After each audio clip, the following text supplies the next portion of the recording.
샬롬 반갑습니다. 여러분 최성훈 목사입니다. 나와 자녀를 살리는 소요리 문답 우리 바이블 아카데미 우리 7주차 여섯 번째 강의입니다. 오늘은 오프라인 반도 이 온라인 수업을 통해서 같이 함께 수업을 듣게 되는데요. 특별히 제가 개인적인 건강상의 이유로 인해서 어쩔 수 없이 조금 약간의 수술을 받게 되었습니다. 그래서 부득불 말을 이렇게 똑같이 할 수 있을지 그리고 내지는 그 병원에서 얘기했던 것처럼 혈압이 올라가면 안 된다 그러더라고요. 그럼 말하다가 코피가 쓱 나올 수 있다 그래서 그런 부분들을 조금 이렇게 조심스럽게 생각하는 마음으로 미리 강의를 찍게 됩니다. 그래서 여러분들 들으시면서 좀 이해를 부탁드리고 이해를 부탁드리면서 이렇게 제 마음을 이렇게 여러분들께 표현하겠습니다. 이게 아까 연습했는데 이거 보시죠. 예, 제가 이걸 많이 연습했을 때 하트가 나오죠. 예. 여러분들이 일단은 잘 염두해 주셔서 잘 받고 올 테니 더 건강한 모습으로 또 강의를 진행하면서 만나 뵙도록 하겠습니다. 우리 찬송가 38장입니다. 예수 우리 왕이요. 예수 우리 왕이요. 우리 같이 함께 찬양하시면서 우리 나아가도록 합니다. 예수 우리 왕이요 이곳에 오셔서 우리가 왕께 드리는 영광을 받아 주소서. 우리는 주님의 백성 주님은 우리 왕이라. 왕이신 예수님 오셔서 좌정하사 다스리소서.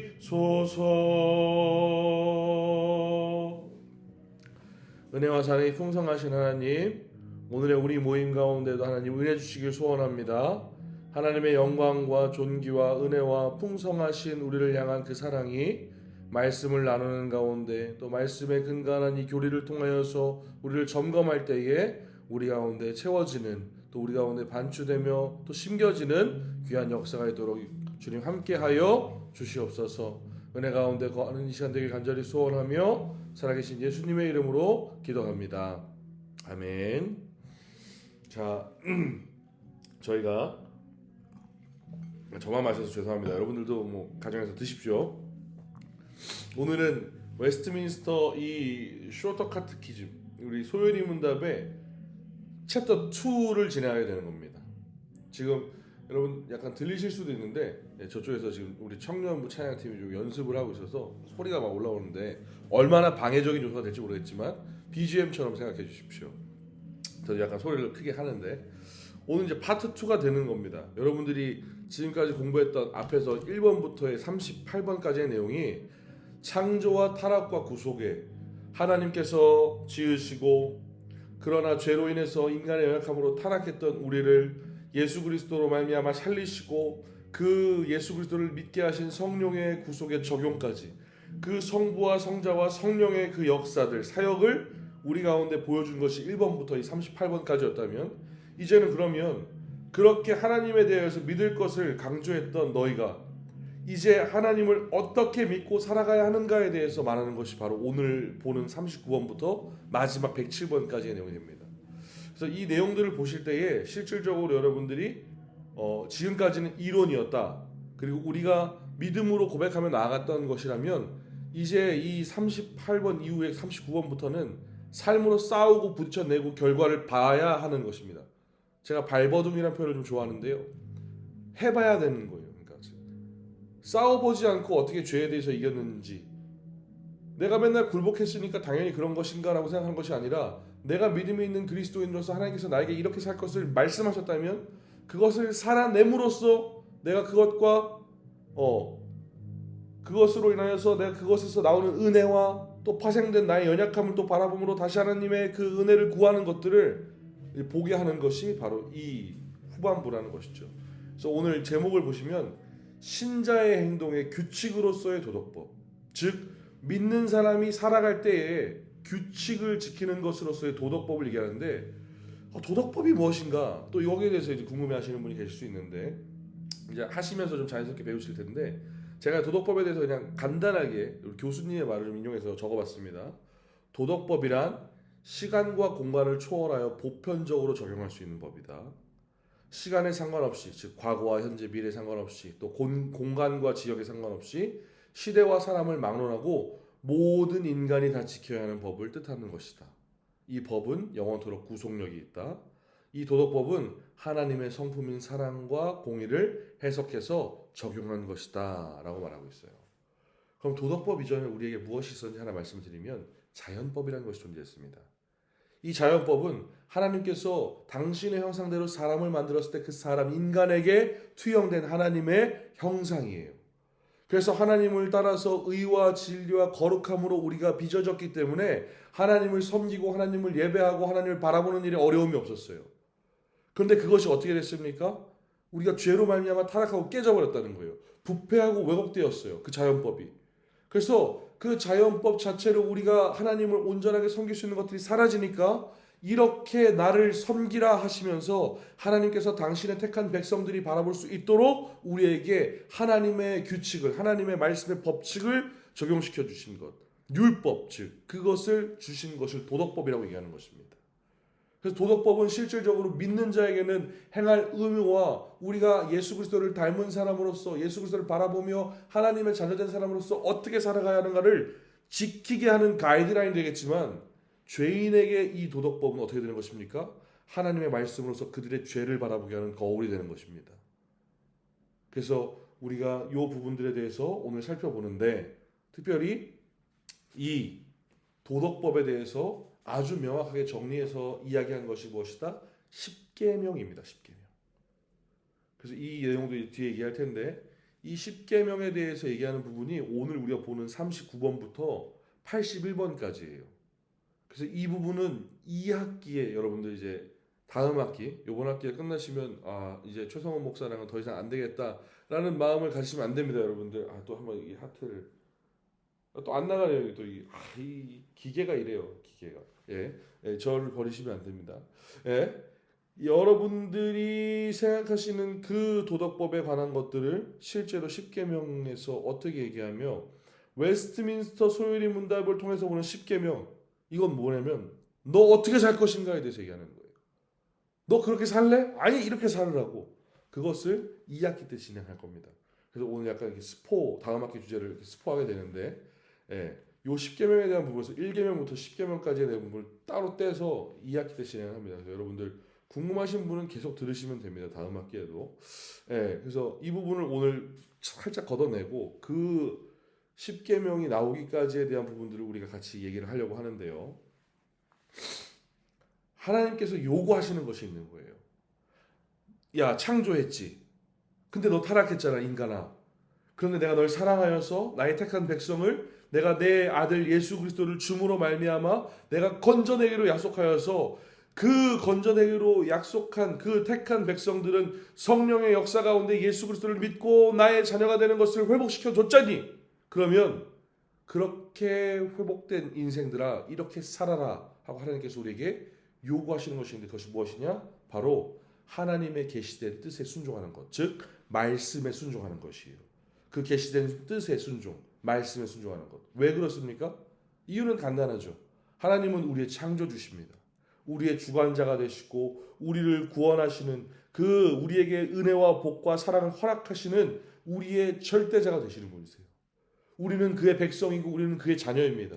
아버지가 자녀가 아버지의 뜻을 따르고 백성이 왕의 명령을 준행하는 것처럼 우리는 피조물로서 우리를 지으신 그 창조주 되신 하나님의 뜻에 당연히 순종하는 것이 지극히 정상적이라는 것이에요. 우리를 구원하시는 계획과 세상에서 경건하고 의롭게 살도록 우리에게 말씀하여 주셨거든요. 하나님의 말씀을 통해서. 디도서 한번 찾아볼까요, 여러분들? 디도서 2장입니다. 디도서 2장 11절로 12절까지의 말씀인데요. 제가 읽겠습니다. 모든 사람에게 구원을 주시는 하나님의 은혜가 나타나 우리를 양육하실 때 경건하지 않은 것과 이 세상의 정욕을 다 버리고 신중함과 의로움과 경건함으로 이 세상에 살고. 아멘. 모든 사람에게 구원을 주시는 하나님의 은혜, 예수 그리스도죠. 곧 그 말씀입니다. 그것이 우리에게 나타나 우리를 양육하시되 정욕과 경건하지 않은 것 다 구별하고 온전하게 우리가 신중함과 의로움으로 이 땅 가운데 경건하게 살도록 우리에게 순종하는 것을, 당신의 계시된 뜻 가운데 말씀 가운데 순종하는 것을 원하신다는 거예요. 그래서 그 순종의 원칙이 무엇이냐? 바로 도덕법이라는 것이죠. 아까도 말씀드렸지만 자연법이 우리 안에 있었습니다. 창조 때 하나님의 그 형상을 따라 지음받은 우리가 의와 진리와 거룩함으로 우리 안에 세워져 그 심겨져 있던 것이 죄로 말미암아 부패되고 왜곡됐어요. 원래의 형상대로의 기능을 못하는 겁니다. 그래서 하나님께서 친히 우리에게 말씀하여 주신 것이지요. 그래서 그 도덕법, 하나님의 말씀으로 우리가 어떻게 살아야 하는 것을 우리에게 얘기해 주시는 것이에요. 그러면서 그 도덕법이 함축된 것이 무엇이냐? 바로 십계명인 것입니다. 성경의 구약의 신약에 그렇게 율법 말씀들이 많이 써있는데 왜 하필 십계명입니까? 라고 우리가 얘기할 수 있는데 명확해요. 하나님께서 직접 말씀하셨습니다. 그 하나님의 음성을 들었습니다. 사람들이. 그리고 하나님께서 친히 돌판에 새겨주셨어요. 모세가 하나님의 그 말씀을 받으러 올라갔을 때 그 산에 올라가 있는 기간이 길어지니까 밑에 있는 이스라엘 백성들이 난리 부르스가 났습니다. 모세 죽었다. 하나님 안 계신다. 이 말 같지도 않은 일들을 이 밑에서 하고 있었던 거예요. 그러니 위에서 그 하나님의 말씀을 거룩하게 받고 있었던 모세 입장에서 내려서 봤을 때 어땠을까요? 개판이죠. 어떻게 합니까? 돌판을 집어 던지면서 진노하죠. 그러고 나서 그 깨어진 돌판이 끝나느냐? 아니요. 다시금 새겨주십니다. 직접 친히 새겨주세요. 두 돌판을 주시는데 첫 번째 돌판에 하나님과의 관계에 대한 자신의 하나님의 뜻을 보이시고, 그리고 사람과의 관계에 대한 부분을 하나님께서 친히 보여서 쓰십니다. 그래서 그 돌판을 언약궤에 넣었잖아요. 그래서 친히 하나님께서 주신 그 말씀으로 율법의 제정자이시며 참 우리에게 말씀을 그 지키길 원하시는 그 하나님께서 주신 말씀이기 때문에 우리가 그 도덕법을 함축한 것을 십계명으로 우리가 받아서 본다는 것입니다. 그래서 이 자연법, 아까 말씀드렸던 그 자연법이 우리 안에 남아있지 않아요. 그러니까 정확하게 남아있더라도 부패되고 썩어 있어요. 그래서 우리가 그 도덕법, 다시금 주신 율법으로 그 말씀으로 우리가 하나님을 바르게 섬기고 하나님께서 요구하시는 그 계시된 뜻에 순종하기를 바라신다는 것이에요. 그래서 그 성도들, 믿는 자들에게, 택한 자들에게 하나님께서 이렇게 살아내라 말씀하시는 거죠. 그래서 이 도덕법은 곧 율법입니다. 말씀. 근데 어떤 분들이 이렇게 생각하십니다. 예수 그리스도 왔는데 율법을 아직도 지켜? 저 율법주의자 아니야? 예수 그리스도께서 오신 것은 율법을 폐하러 오시지 않았어요. 율법을 성취하러 오신 것입니다. 그래서 사람들이 약간 말씀을 오해할 때 있어요. 율법을 폐하러 왔기 때문에 내가 온 다음에 율법 다 필요 없어! 이렇게 말씀하시지 않으셨다는 거예요. 예수 그리스도가 오셔서 예수 그리스도께서 율법을 완성, 성취하신 것입니다.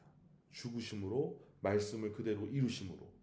그럼 우리는 당연히 그 말씀이신 예수 그리스도를 그대로 본받고 따르는 자들로 그 말씀에 대한 것이 순종되어야 되는 것, 즉 하나님의 뜻을 순종하는 것이 우리에게도 당연한 것이죠. 그래서 이 도덕법, 이 율법, 이 자연법이 아닌 도덕법만 가지고 그러면 우리가 그것으로 우리가 온전하게 구원받을 수 있는가? 그렇지 않아요. 갈라디아서 3장은 얘기하죠. 이 율법은 그리스도께로 인도하는 초등교사의 역할을 하는 것입니다. 즉 이 율법, 말씀, 하나님의 살아계신 그 말씀을 통하여서 그 말씀을 깨달을 때에 예수 그리스도를 믿게 됨으로 우리가 구원에 이르는 길에 가는 것이에요. 어렵지만 여러분들이 앞의 내용들을 기억하시면서 이것이 착착착착 뭔가 체인이 딱 끼워 맞춰지듯이 이해가 되실 것이라고 제가 생각을 합니다. 그래서 이 도덕법에 함축이 되는 십계명을 가지고 우리가 이 도덕법, 우리는 어떻게 살아야 하는가를 보게 될 것인데, 특별히 이건 직접 주신 언약이에요. 직접 주신. 십계명의 형태는 정확하게 말씀드리면 청유나 권면, 편지, 내지는 에세이 이런 글이 아닙니다. 이 십계명의 형태는 언약입니다. 언약. 언약은 뭐예요? 약속이에요. 약속. 여러분들 앞서서 우리가 언약을 두 가지 얘기했었어요. 길게는 세 가지 했죠. 무엇입니까? 첫 번째는 행위 언약이었습니다. 아담에게 이 에덴 동산의 모든 것을 너희가 다 해도 좋다. 그러나 저 동산 중앙에 있는 선악을 알게 하는 그 나무의 열매를 먹으라 말라? 먹지 말라. 저것만 먹지 말라. 먹는 날에 어떻게 된다? 정령 죽으리라. 그래서 하나님의 사람으로서 그것을 지키게 하기 위한 행위 언약이었어요. 네가 죄를 짓나 안 짓나 보자. 이것이 잘못된 생각인 겁니다. 하나님은 그렇게 하지 않으셨어요. 지키도록 명령하셨어요. 그래서 그것을 지켰어야 했으나 그 지키는 의무를 배반한 것이 인간의 죄인 것입니다. 그래서 죄로 말미암아 그 하나님의 명령을 지키지 못하고 우리가 그 행위 언약을 깨버렸어요. 그 행위 언약을 깨었을 때 어떻게 했습니까? 하나님께서 그대로 너희는 영원한 지옥이야 빠이빠이 하셨습니까? 아니요. 그때에도 하나님의 놀라우신 사랑으로 바로 3장 15절 우리가 원시복음, 복음의 가장 기초, 처음 드러난 복음이라고 해서 우리가 원시복음이라고 얘기하는데 무슨 내용입니까?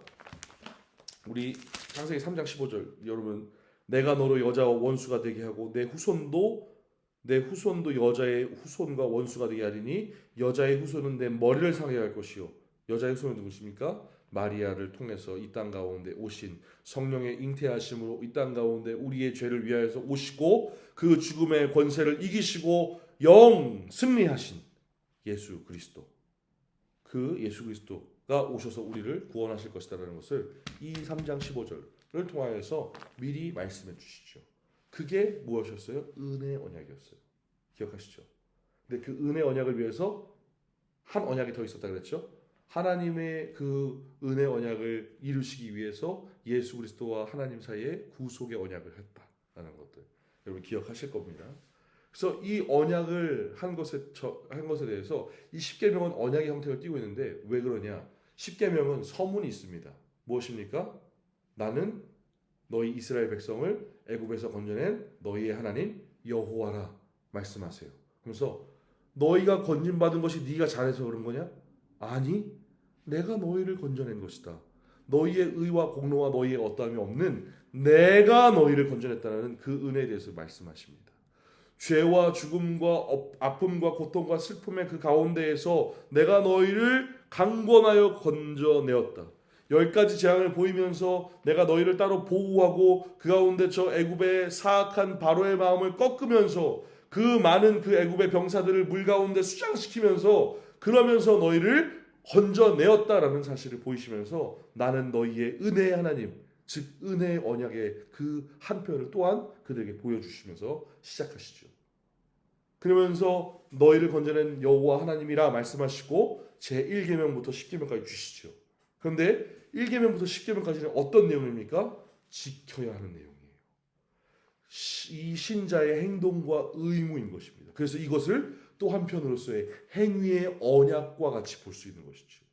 그래서 하나님의 은혜 언약을 바탕으로 또 그 은혜 언약의 빚진 인생, 그 은혜 언약을 입은 복된 인생으로서 하나님 앞에 그렇게 살아내겠다라는 신자의 삶으로서의 행위 언약적 모습, 즉 십계명의 형태는 이 안에 서로 간의 언약을 보이고 있다는 사실입니다. 그래서 이 십계명은 크게 두 가지로 나뉩니다. 여러분들이 이렇게 생각하시면 돼요. 하나님께서 두 돌판을 주셨는데 한 돌판에는 하나님과의 관계에 대해서, 한 돌판은 하나님과 관계가 아닌 이웃과 사람에 대한 관계를 주셨어요. 그래서 첫 번째 돌판은 1부터 4계명, 두 번째 돌판은 5부터 10계명이 기록되어져 있는 것이죠. 그래서 전 어릴 때 이 내용을 설교를 들었던 내용이 기억나서 기독교 백화점에 가면 이렇게 두 돌판에 10계명을 적어놓은 그런 액세서리라고 해야 될까요? 그런 어떤 뭐 장식품들 이런 것들이 있었습니다.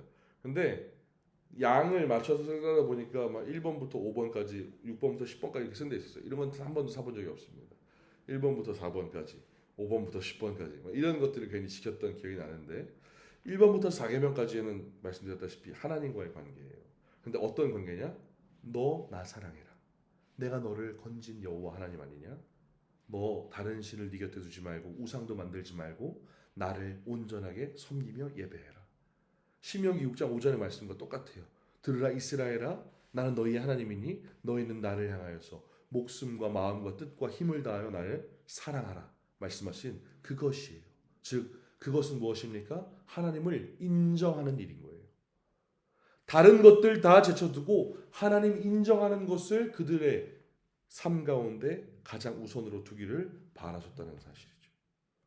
그리고 그렇게 인정된 인생 가운데 그 하나님과의 관계가 제대로 정립된 가운데 그 하나님의 사랑을 바탕으로 이웃을 사랑하라 말씀하시는 것이 5계명으로부터 바로 10계명까지입니다.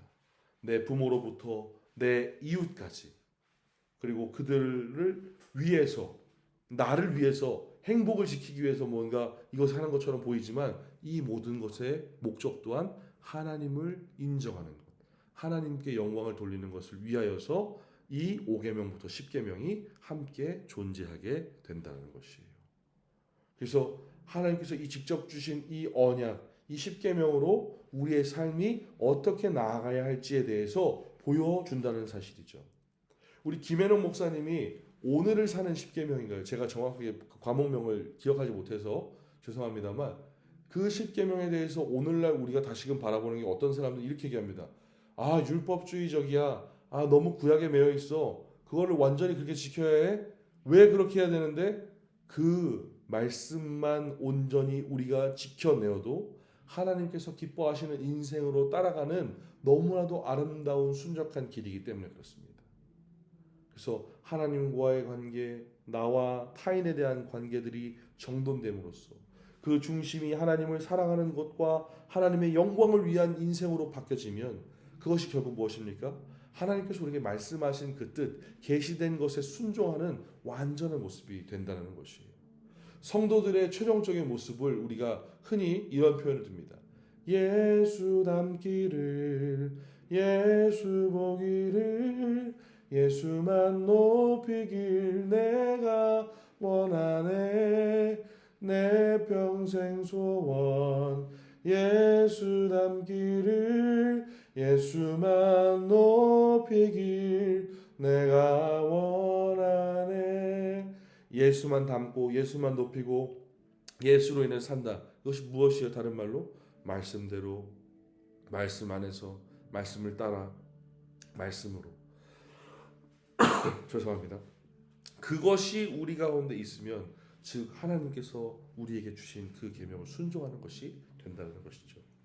그래서 그것을 우리가 지키길 원하시면서 1계명으로 10계명까지 우리에게 주시는데 참 놀라운 사실은 안타깝지만 여러분 이것은 지킬 수 없는 언약입니다. 이게 무슨 갑자기 무슨 생뚱맞은 얘기인가? 지킬 수 없는 언약이라는 것이 엄지라면 또 이렇게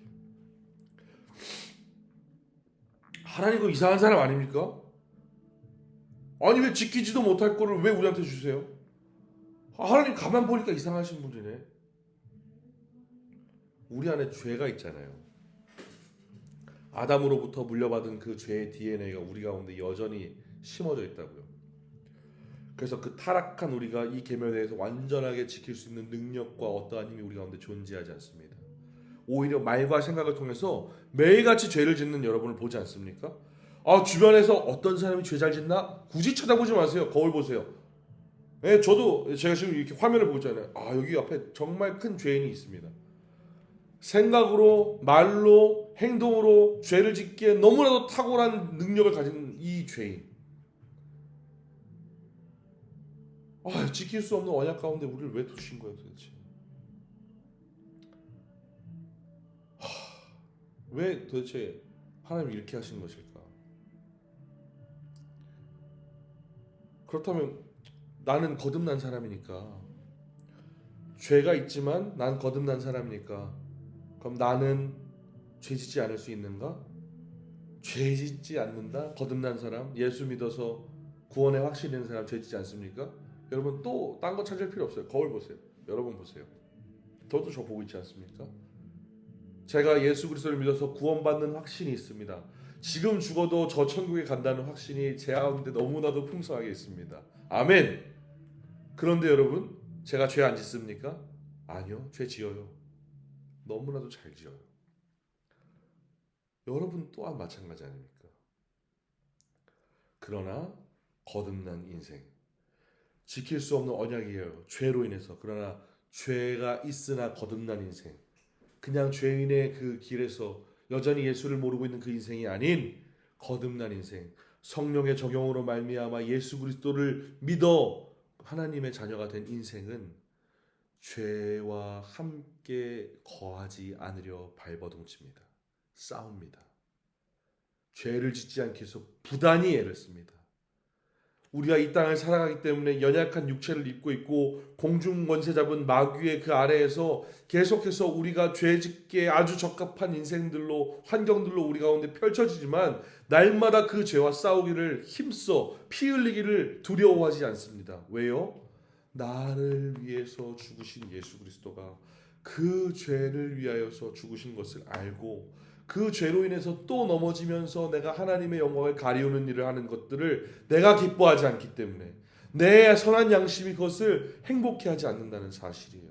그리고 그것을 하나님이 기뻐하시는 일이 아니라는 사실을 내가 알기 때문에 그래서 거듭난 인생은 죄를 짓는 것에 무뎌지는 것이 아니라 죄를 지을 때마다 더 아파하고 찔려하며 그 죄를 짓지 않기 위해서 또 하나님 앞에 회개하고 엎드리며 부단히 발버둥칩니다. 여러분 근데 여러분이 죄를 그냥 당연하게 짓고 있는다? 계속해서 여러분들이 죄 가운데 나아가고 있다? 여러분들은 돌아보셔야 돼요. 내가 진짜로 거듭난 인생인가?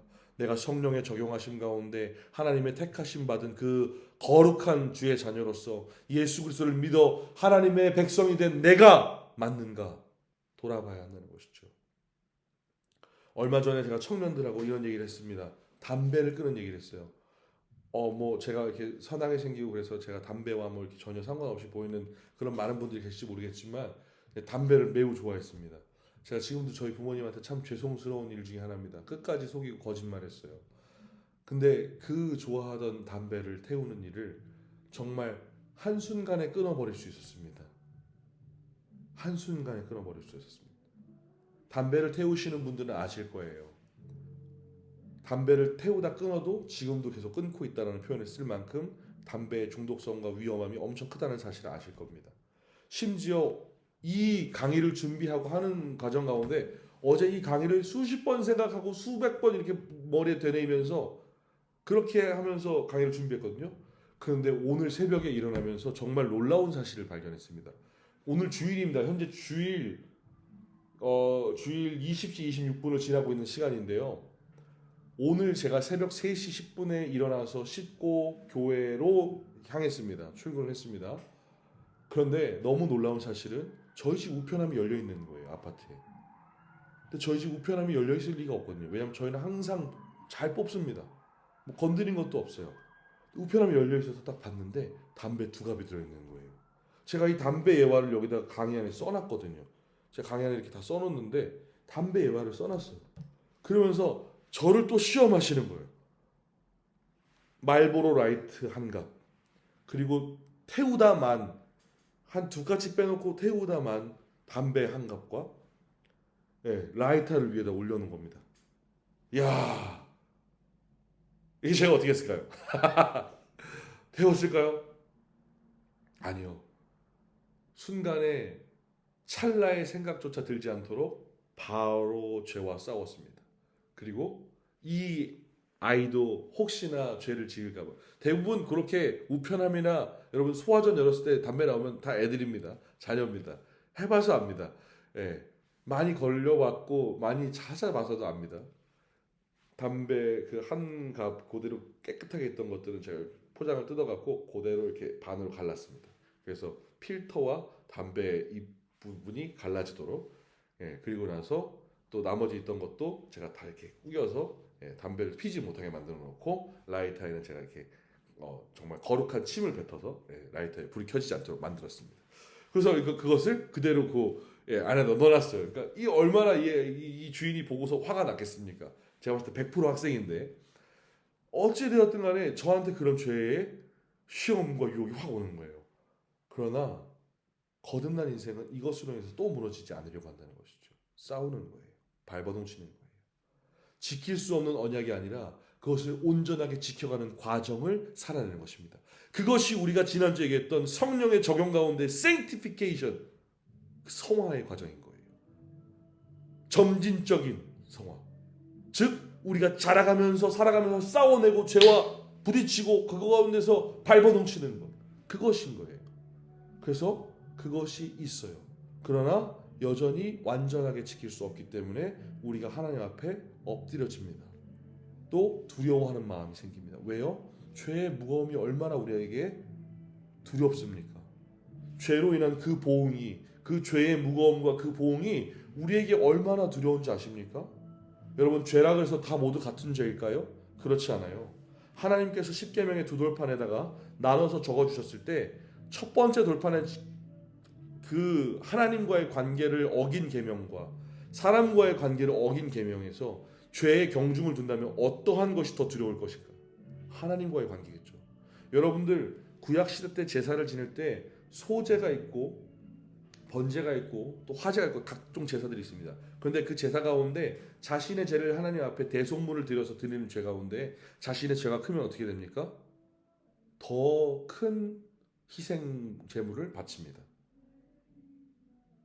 그래서 죄의 경중이 있다는 사실이에요. 보다 악한 죄가 존재하는 것이고 하나님과의 관계 가운데 짓는 죄가 바로 더 그런 것이겠죠.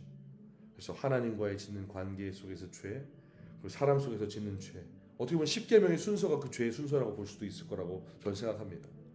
그래서 그에 대한 보응이 뭐예요? 이 땅 가운데 그리고 이 땅 이후에 하나님의 진노가 그 죄를 지은 인생에게 여전히 기다리고 있다는 사실이에요. 그래서 불신자들에게 죄가 점점 가중되나 그들이 양심에 꺼리낌 없이 하나님 앞에 그 죄를 지으면 지을수록 그들은 그들의 무덤을 더욱더 깊이 파는 것이며 그들의 형벌의 추를 더 강하게 달아내는 것입니다. 얼마나 두렵습니까? 그 하나님의 진노와 저주 가운데 거하게 된다는 것이. 그러나 그 가운데에서도 하나님께서 우리에게 다시금 하나님의 사랑을 해야 되는데 이게 또 안 됩니다. 하나님의 사랑을 포기. 아까 됐죠, 우리 사랑을 보여주신다는 겁니다. 이것 때문에 지금 4초를 날렸는데 하나님이 그 가운데 사랑을 보여주세요. 왜요? 이것은 우리가 한번 찾아보기 원하는데요. 우리 웨스트민스터 소요리 문답 85번입니다. 85번. 여러분, 하나님께서 그냥 그대로 두시지 않는다는 겁니다. 그래서 하나님의 뜻 가운데 우리가 다시금 온전하게 회복될 수 있도록 이 죄와 진노로부터 우리가 이 저주를 피하게 하시려고 하나님께서 우리에게 요구하시는 것이 하나 또 있다는 거예요. 85문입니다. 제가 읽겠습니다.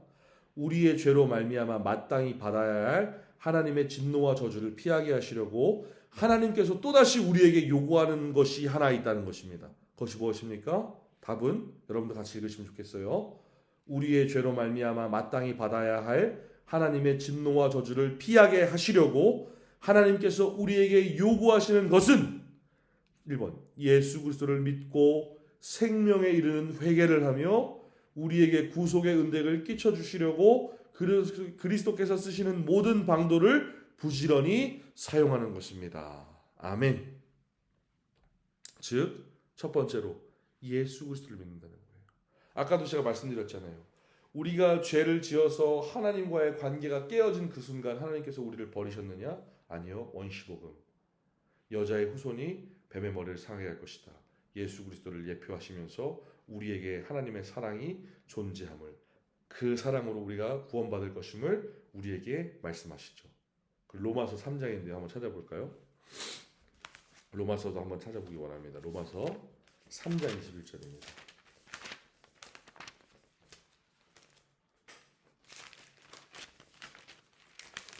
로마서 3장 21절의 말씀 여러분 같이 읽으면 좋으실 것 같아요. 여러분 찾아서 함께 봅니다. 이제는 율법 외에 하나님의 한 의가 나타났으니 율법과 선지자들에게 증거를 받는 것이라. 누구십니까? 하나님의 한 의, 예수 그리스도신 것이죠. 아멘. 즉 그 예수 그리스도를 믿음으로 죄 가운데에서 우리가 죄 없다함. 그래서 죄 없다함, 무죄야 라고 얘기해갖고 그것을 법정 용어로 뭐라 그랬어요? 죄 없다한 것, 칭의라 그랬잖아요. 넌 의롭지 않은데 내 예수가 너를 위해서 대신 너의 죄를 사했으니, 너의 죄를 대신 졌으니 그 예수 그리스도로 말미암아 옷 입은 너 칭의, 의롭다 하겠다라는 겁니다. 무죄라고 하는 거예요. 그리고 그 예수 그리스도로 말미암아 우리 가운데 있는 그 인생 가운데 우리가 다시금 죄로 말미암아 하나님의 영광을 가리우고 하나님을 노엽게 하고 하나님을 거스르는 그 죄를 짓지 않기 위해서 우리가 생명에 이르는 회개를 해야 한다는 것이에요. 그래서 이 회개는 어떤 것이냐? 바로 성령의 역사입니다. 성령의 역사. 자신의 불의를 깨닫죠. 내가 죄인인 것을 깨닫고 죄를 사할 수 있는 오직 유일한 방법이신 예수 그리스도를 향하여서 우리가 나아가게 합니다. 그래서 그 가운데 예수 그리스도를 바로 보게 되면, 그 말씀을 바로 깨닫게 되면 어떻게 됩니까? 우리의 죄가 보여지게 돼요. 그 죄가 보여짐으로 말미암아 죄를 깨닫고 그 죄의 참혹함과 그 죄의 결과를 바라보기 때문에 하나님 불쌍히 여겨주십시오. 내 죄를 사하여 주옵소서. 예수 그리스도의 그 피 묻은 십자가를 보시고 나의 완전한 제물 되시고 나를 위해 한 번의 제사를 드리신, 단번에 영원한 제사를 드리신 그 예수를 보시고 나를 용서하여 주옵소서. 그렇게 회개하게 된다는 것이에요. 그래서 이 지킬 수 없는 언약 가운데에서도 우리를 다시금 구원에 이르는 그 죄 없음의 그 자리로, 우리를 죄 없다 칭하시는 그 자리로 우리를 부르시는 것은 성삼위 하나님의 역사인 것입니다. 예수 그리스도를 믿게 하시는 것, 그리고 그 믿는 예수를 통하여서 우리가 회개하게 하시는 것, 그로 말미암아 하나님 앞에 다시금 우리가 하나님께서 우리에게 말씀하신 그 말씀을 다시금 지키게끔 발버둥하는 것, 이 모든 것이 성삼위 하나님의 놀라우신 역사인 것이에요. 그럼에도 우리가 다시 한번 생각해 보면, 왜 도대체 이렇게 불완전하여서 연약한 우리에게 자꾸 그 지킬 수 없었던 그 말씀을, 그 언약을, 율법을, 도덕법을, 그 십계명을 우리에게 주신 이유가 무엇인가? 하나입니다. 우리를 겸손케 하시기 위해서예요. 하나님 앞에 우리가 고개를 당당하게 뻣뻣하게 들 수 있는 존재가 아님을 알게 하시기 위함입니다. 우리의 혀가 얼마나 짧습니까? 정말 새치죠. 뭐 뽑아봤자 얼마나 되겠습니까? 그런데 그 혀로 우리가 얼마나 교만한 말과 우리를 얼마나 치켜내 세우는지, 하나님을 먼저 드러내 세우기 전보다 우리가 먼저 드러나는 경우가 훨씬 많다는 사실 여러분 잘 아실 겁니다. 그러나 하나님께서 계명을 지키게끔 하신 것, 말씀을 우리 가운데 다시 온전하게 지키게끔 하신 것은 하나님께서 우리를 겸손케 하기 위하신 것인 줄로 믿는 여러분 되시길 바랍니다. 우리가 하나님의 말씀을, 계명을 온전히 지키실 수 없다는 것 하나님께서 모르셨을까요? 100% 아셨어요. 그러나 계명을 그럼에도 주신 것은 너희를 스스로 믿고 너희를 의지하는 것이 아니라, 너희가 그 계명을 지키게끔 너희 곁에서 여전히 나를 바라보게 하는 예수를 붙들고 그 예수 그리스도의 소중함과 귀함을 기억하며 너희 자신을 신뢰하는 것이 아니라, 너희를 위하여서 사랑을 보는 나 하나님을 믿고 예수 그리스도를 붙들고 그 안에 머물며 살아가라 말씀하시기 위해서 우리 가운데 여전히 그 율법을 허락하시는 것이에요. 그렇다면 반대로 생각하면 이렇습니다. 그 말씀을 잘 지키는 인생은 무엇입니까? 하나님 안에 거하는 인생, 예수 그리스도 안에 잇대어서 그 가운데 살아가는 인생이라는 것이에요. 그러니 그 계명을 완전하게 지켜 나가려고 발버둥 치고 죄와 멀어지려고 하고 자신의 삶이 더욱더 성결하고 거룩하고 깨끗하게 되어지기를 소원하면서 나아가는 사람이라는 것이죠. 그런 사람이 어떻게 하나님 앞에서 교만할 수 있겠습니까? 겸손하지요. 그러니 여러분들 그 사실을 잘 기억하면서 나아가시길 바랍니다. 우리가 지킬 수 없는 언약을 주신 것이 아니에요. 지킬 수 없는 언약이기에 지키게 하시는 그 성령의 역사와 예수 그리스도를 힘입어 하나님을 더욱더 바라보며 지키게 하신다는 사실을 기억할 수 있는 여러분 되시길 소원합니다. 그것이 우리가 오늘 바라보는 이 내용의 전체인 것입니다. 믿는 우리에게, 당신의 택함 가운데 거한 하나님의 백성된 우리에게 이 창조와 타락과 구속의 모든 과정들을 설명시키시고, 이제 그 구속받은 인생으로 이렇게 살아내라. 내가 너에게 그 타락한 본성으로 인하여서 그 가리워진 자연법 대신에 완전한 말씀인 그 율법과 그 하나님의 도덕법을 우리에게 허락하셨는데, 지킬 수 없는 것이 아니라 지키게끔 너를 돕고 붙드는, 너와 함께하는 예수를 바라보고 붙들라고 우리에게 이 말씀 다시금 보이신다는 사실이에요. 그래서 이 말씀을 붙들므로 우리가 은혜를 더욱더 사모하게 되는 것입니다. 내 힘으로 할 수 없다는 것을 알기 때문에 하나님을 더욱더 의지하고 예수 그리스도를 붙들게 되는 것입니다. 내 안에 도시는 성령의 역사를 기대하게 되는 것이고요. 그런 은혜가 여러분 가운데 있기를 바라봅니다. 우리 한 줄로 정리하는 금주의 핵심은 여러분들 뭐랄까요? 여러분들이 가장 정리하시는 게 가장 좋지만 저는 이렇게 하겠습니다. 하나님이 요구하시는 것은 지킬 수 없는 언약이 아닌 우리를 지키게 하실 참된 언약이신 예수를 붙드는 것입니다. 저는 이렇게 한 줄로 정리를 하고 싶습니다. 여러분들 이 내용을 잘 기억하면서 보셨으면 좋겠고, 특별히 우리가 오늘 본 것은 39번부터 10계명이 나오기 전인 41번까지, 그리고 41번부터 이 쇼터 카테키즘의 이 소요리 문답의 81번까지가 40문항이 이 10계명에 관한 것입니다. 그래서 실제로 살아남에 관한 것이거든요. 어떻게 살 것인가, 액트에 관한 문제입니다. 그래서 이것은 2학기 때 제가 조금 더 자세하게 명확하게 하나씩 다뤄서 같이 교제할 수 있도록 하겠습니다. 그래서 여러분들이 또 오늘 뒷부분에 보신 것은 82번으로 85번까지의 내용입니다.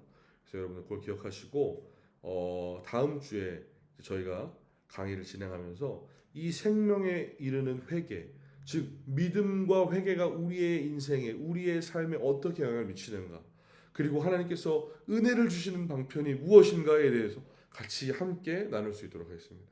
제가 이 웨스트민스터 소요리 문답을 진행하면서 가장 좋아하는 부분 중에 하나이기도 합니다. 특별히 저는 은혜의 방편에 대해서 여전히 이견이 없습니다. 그 은혜의 방편을 왜 그렇게 말씀하시는지 여러분들 같이 또 함께 나눌 수 있는 다음 시간이 되길 바라봅니다. 아무튼 여러분들, 제가 이 강의를 막 어제 금요일날 오전부터 이렇게 준비하고 정리하면서 여러분들이 이렇게 긴 내용이어서 짧게 빠르게 전달시키기 위해서 많이 이렇게 말을 하다 보니까 조금 강의 시간이 짧아지고 말이 많아졌는데, 여러분들 그래도 잘 들어주시고 유튜브에 영상이 올라가 있으니까 2번, 3번 또 들으셔서 잘 이해하실 수 있는 여러분 되었으면 좋겠습니다. 아무튼 항상 매주 잘 같이 들어주시고 따라와 주시고 좋은 질문과 또 교재로 피드백할 수 있어서 너무 감사드립니다. 한 주간의 또 삶 여러분 또 말씀 가운데 잘 살아내시고 하나님의 은혜를 여러분 더욱더 사모할 수 있는 귀한 시간들 되기를 소원합니다. 다들 수고 많으셨습니다. 빵빠를 이렇게 어떻게 하는 거다? 이렇게 하면 폭죽이 터졌습니다. 안 터지네. 이렇게 합니다. 이렇게 하면 터집니다. 오늘도 수고 많으셨습니다. 다음 주에 뵙겠습니다. 감사합니다.